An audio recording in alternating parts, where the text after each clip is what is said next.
The way my husband Chris looked at my younger sister, Julia, looking back now, perhaps it was inevitable that I would eventually realize it wasn't the kind of gentle gaze one reserves for a sister-in-law. Because I loved him, because I trusted him, I was acutely sensitive to the faint chill seeping through those tiny cracks. My soul reacted instinctively. The first sense of unease was over something truly small. It was a weekend. We had invited my parents and Julia over for a home party. While I was alone in the kitchen clearing away a mountain of glasses, I heard Julia's cheerful laughter drifting in from the patio, followed by Chris's warm voice in response. As far as I knew, Chris's tone with Julia had always been politely distant. But at that time, I could hear a gentleness in his voice that felt unfamiliar, almost intimate. Maybe I was imagining things. That's what I told myself until I stepped out onto the patio. Chris noticed me immediately and said, "Thanks for all your hard work, Mandy."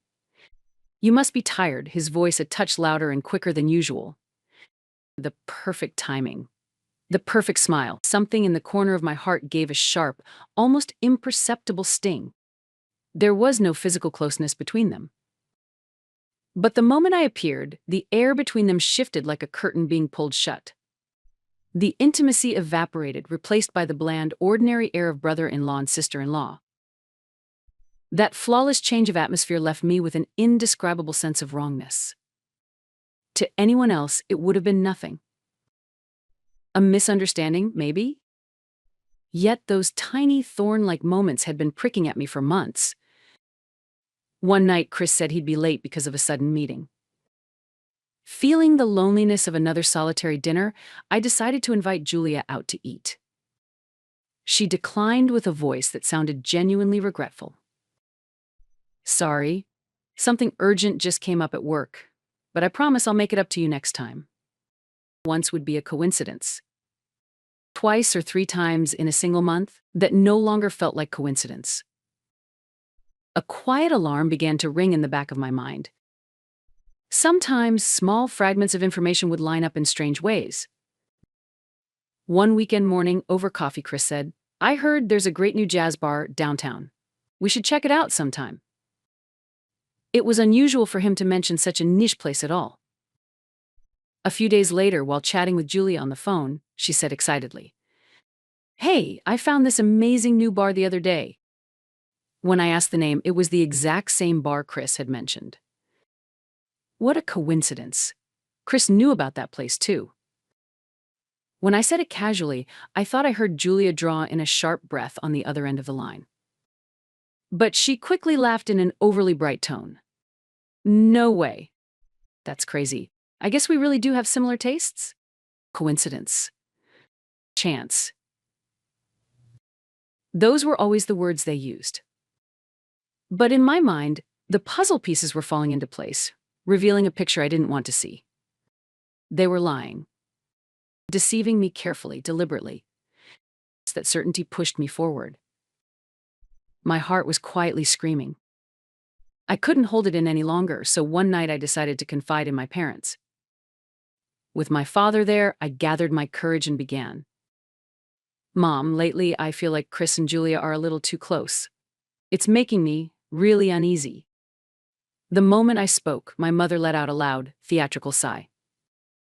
"Mandy, not this again. You've always been too sensitive. Julia's your only sister, and to Chris she's just his sister-in-law. Of course they get along." Always. That word pierced me. Yes, I had always been assigned the role of overly sensitive sister in this family. Any time I voiced a concern, it was brushed aside as overthinking or being too emotional. My feelings had always been treated as an inconvenient disruption to the family's harmony. My father, who had been listening silently, added with exasperation, "She's getting married soon, you know? Throwing around some ridiculous suspicion will only make things awkward for everyone. You're just not in a stable state of mind right now." It was true, Julia was engaged to a high-profile executive at a major tech company. Anyone would think there's no way she'd do something like that. But my father's words pierced my heart like a cold, sharp blade. "No, that's not it. But when every single member of your family tells you the same thing, a terrifying thought begins to creep in: maybe I'm the one who's wrong.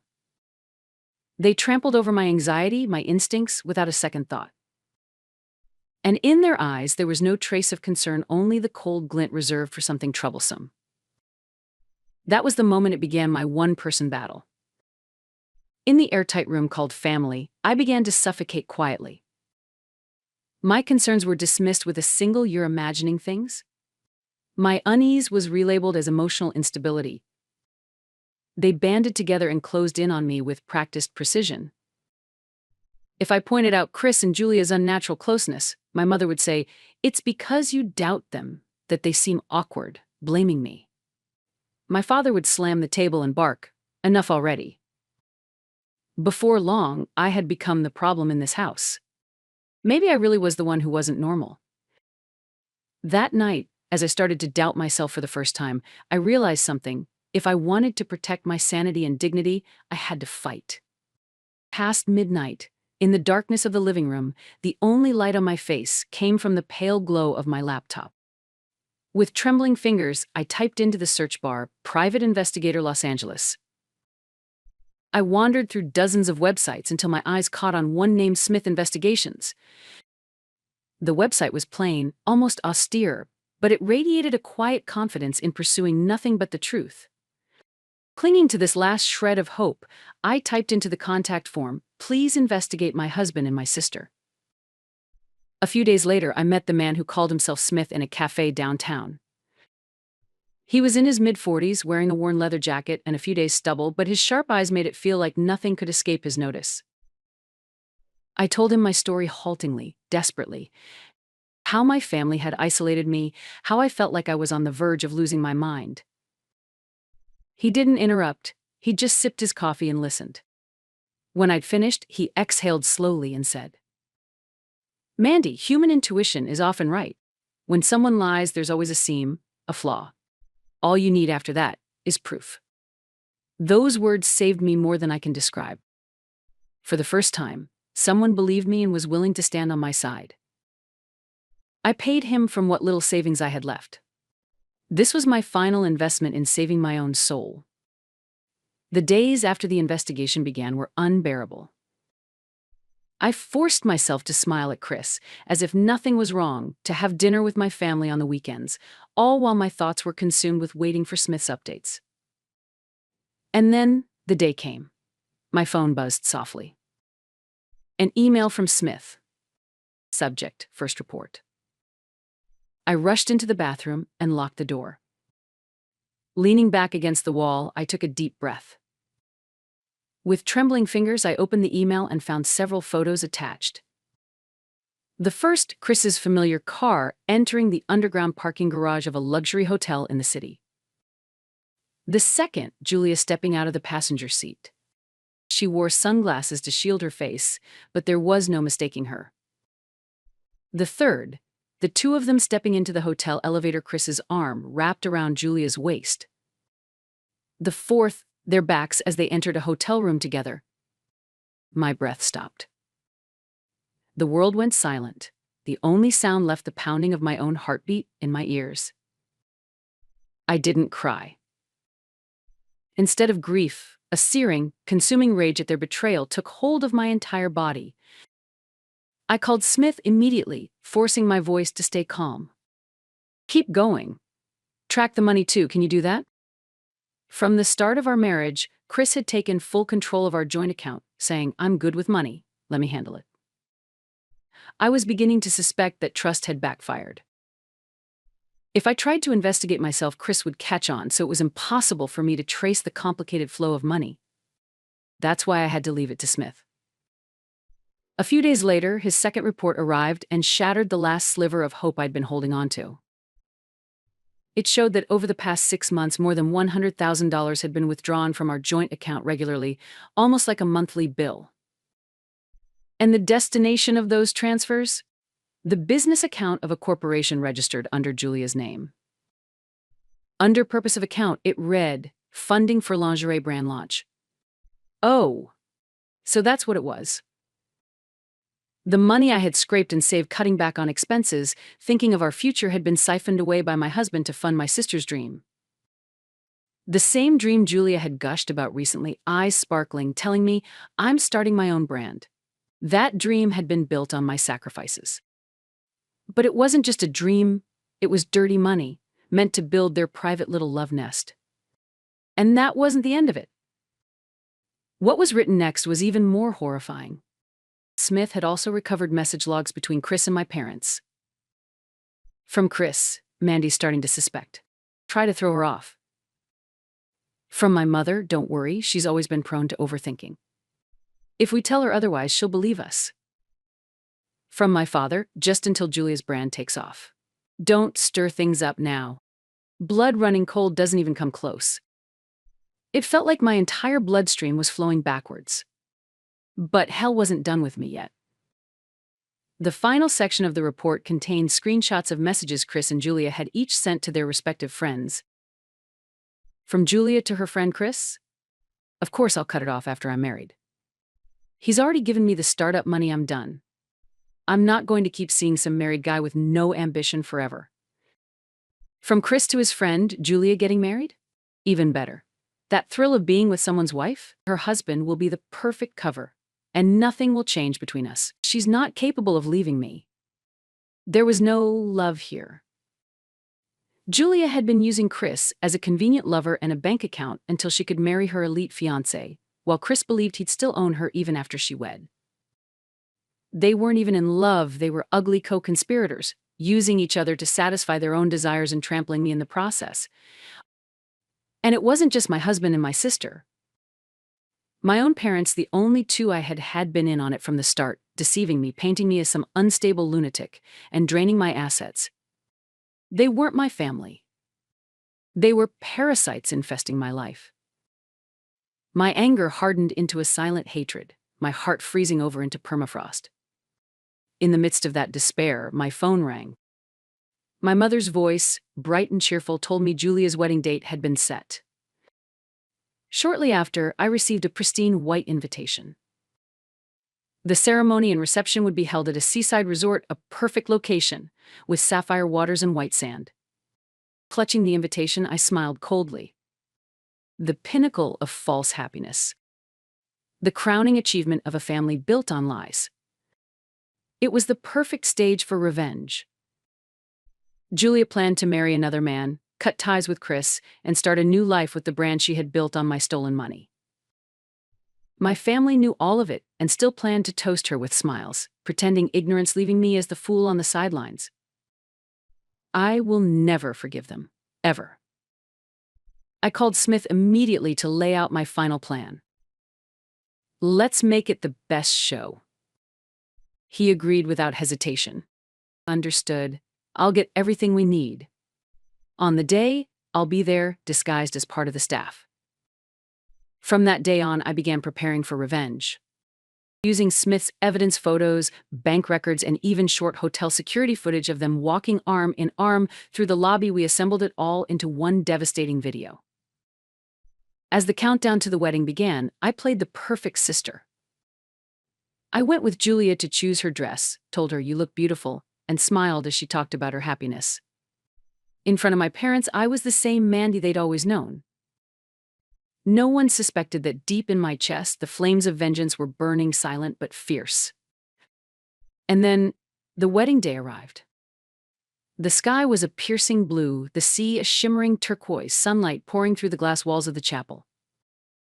The seaside resort was almost too beautiful an immaculate stage for a false blessing. Dressed in pure white, Julia looked every bit the angel, smiling innocently beside her groom. Our parents gazed at them with misty eyes, a picture of proud joy.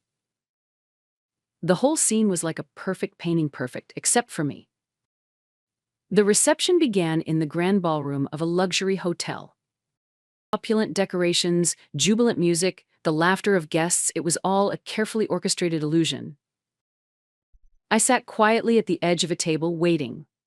My fingers traced the rim of a champagne glass I couldn't bring myself to drink, my eyes moving from my sister, the glowing bride, to the smiling groom at her side.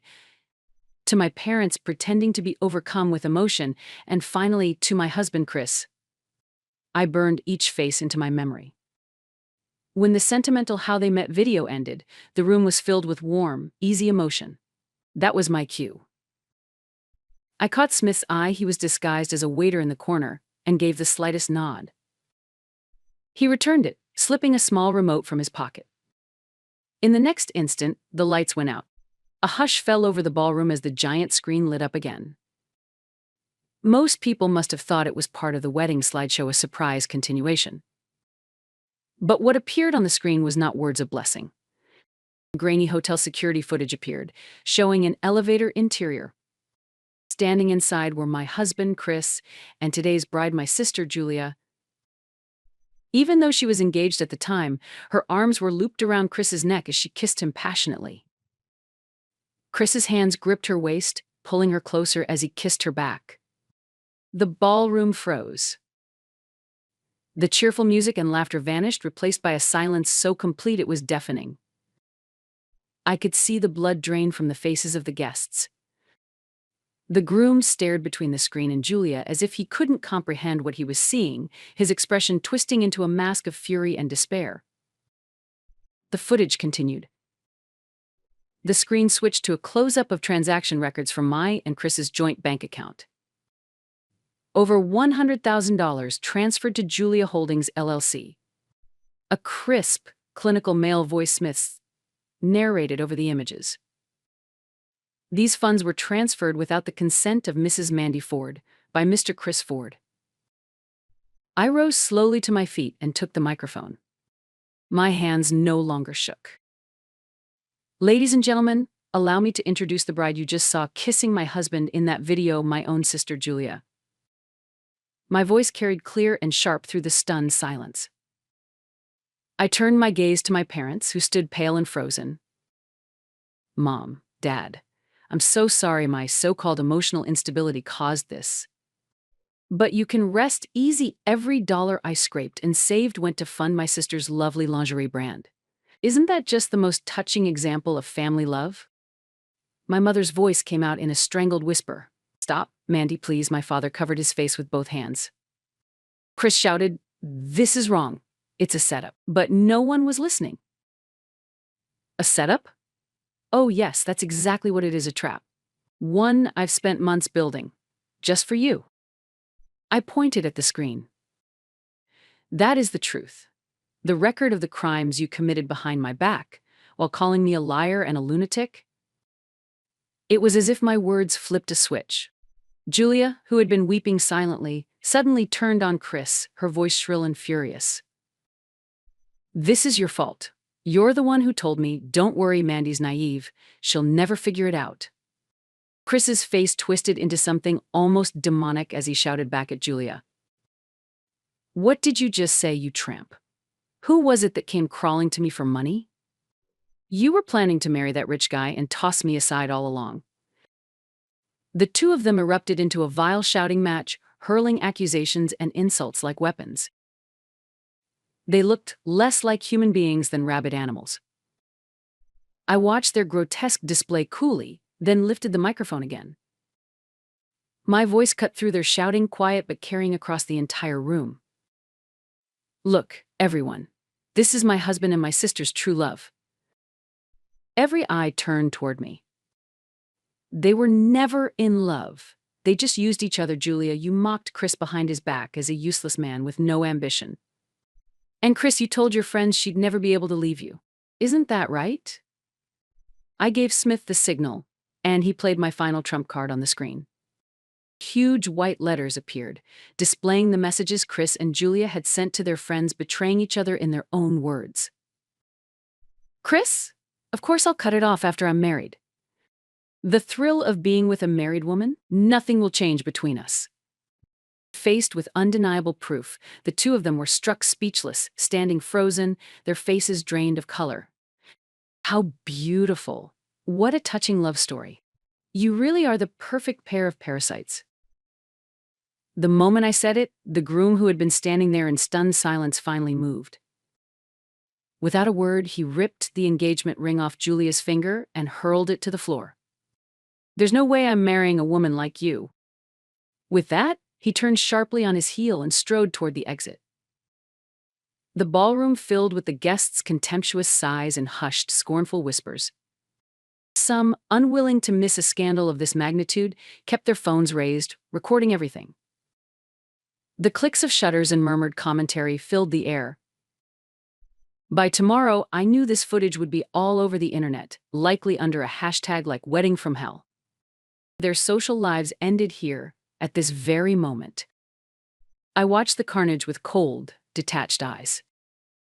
The false family that had rotted me from the inside for years, the web of lies and betrayal that bound us, it was all collapsing, piece by piece, at my hands. And the sound of that collapse was the most beautiful music I had ever heard.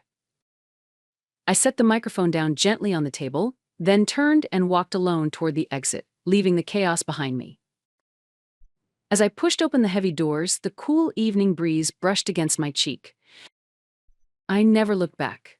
This was freedom, the beginning of my new life.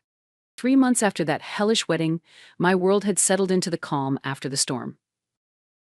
With a lawyer by my side, I proceeded calmly but without an ounce of mercy through every legal channel available. Against Chris, I filed for divorce on the grounds of adultery. I also pursued criminal fraud charges for the embezzlement of our shared funds, seeking damages of over $100,000. He tried to resist payment, but the footage from the wedding was indisputable. His denials meant nothing. Against Julia, I filed a claim for emotional damages as a co-conspirator in the affair. She reportedly cried to anyone who would listen that Chris had led her astray, but the footage of their passionate kiss in that hotel elevator made such excuses sound laughable.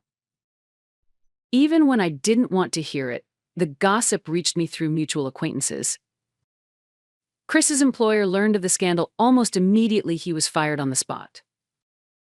His reputation was ruined, making any future employment nearly impossible. To pay the compensation and damages, his luxury car, high-end watches, and every last symbol of his vanity were seized. Lately, I heard he's been spotted by former co-workers, living alone in a dingy downtown apartment, sifting through supermarket clearance bins with vacant eyes, his once confident smile long gone. Julia's downfall was even harsher. The engagement was, of course, broken off, and her former fiancé's prestigious family sued her for tarnishing their name, demanding a large settlement. Her dream of launching her lingerie brand with my stolen money evaporated into dust, along with a mountain of debt. The public's fascination with her humiliation never faded. Branded the worst bride in history, she shut down all her social media accounts. Recently, I heard she's been taking night shifts as a janitor, hiding her face as much as possible. Both of them have tried contacting me repeatedly. "Please, Mandy, you're my sister. I want to make things right. I can't live without you." I never replied to the pathetic, pleading messages they left on my voicemail. I deleted them all without a second thought. Then one day, my apartment's doorbell rang. On the video intercom screen appeared my father and mother, aged so drastically in the past few months they looked like entirely different people.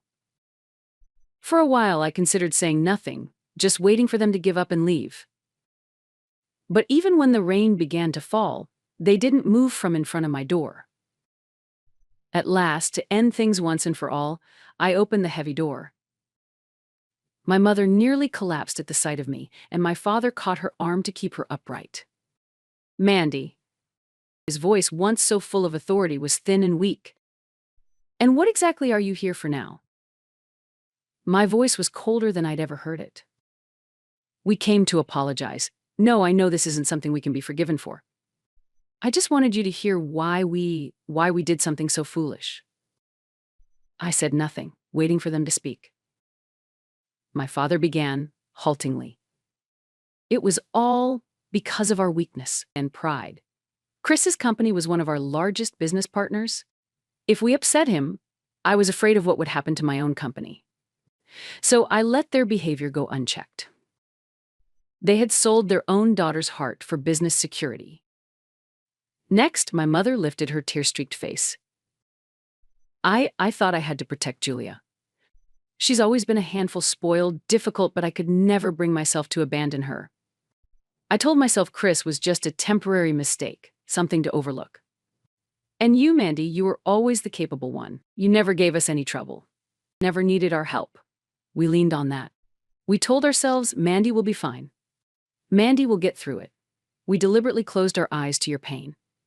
I was a failure as a mother. Twisted love. Selfish dependence. That was the whole of their justification for betraying me.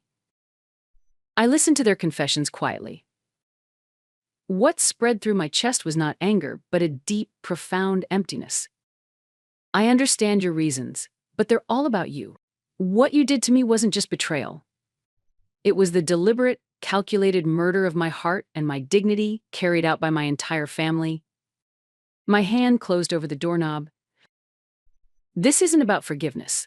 The sins you've committed are a cross you'll carry for the rest of your lives.